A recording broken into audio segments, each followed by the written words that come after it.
A union strike is looming and could result in thousands of casino workers walking off the job during a busy Stanley Cup Finals weekend.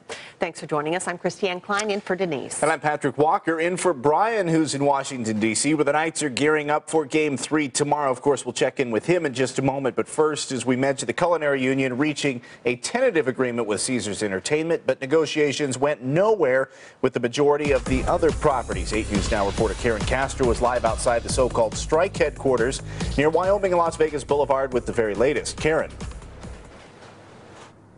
Well, Patrick and Christiane, upwards of 25,000 union workers are preparing to form picket lines.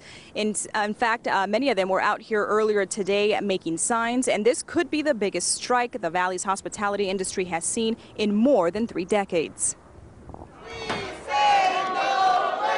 Members with the Culinary Workers Union Local 226 chant as they assemble picket signs preparing to go on strike. It's not fair for them to be holding us back. You know, they're growing, they're thriving, and we deserve the same thing. And that's what we're fighting for.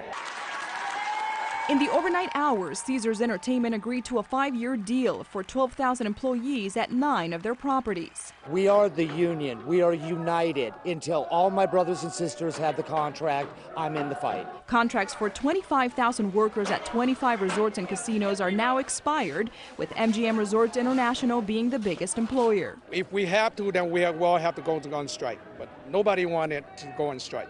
The union and casino giants have been in talks since February. After not coming to an agreement by Thursday's deadline, both sides have left the negotiating table. We are very solid and say the only way we're going to get our contract until now is to get ready to be in a strike. Last Tuesday, union members voted to authorize the strike. Among their demands, higher wages, protection against technology taking over their jobs, and a safer work environment. It's a very difficult decision for the workers to go on strike. But when you know your future is in jeopardy, you take and you say, I'm going to fight for my family and do whatever it takes. The last citywide walkout was back in 1984. The 67-day strike affected 32 resorts, costing casinos the equivalent of $250 million today, according to industry experts. We're only asking for what's fair, and we're still struggling.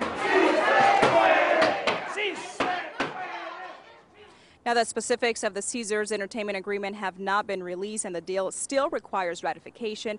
Meanwhile, MGM, the last statement they released, they indicated they were confident an agreement would be reached by now, but of course, that hasn't happened.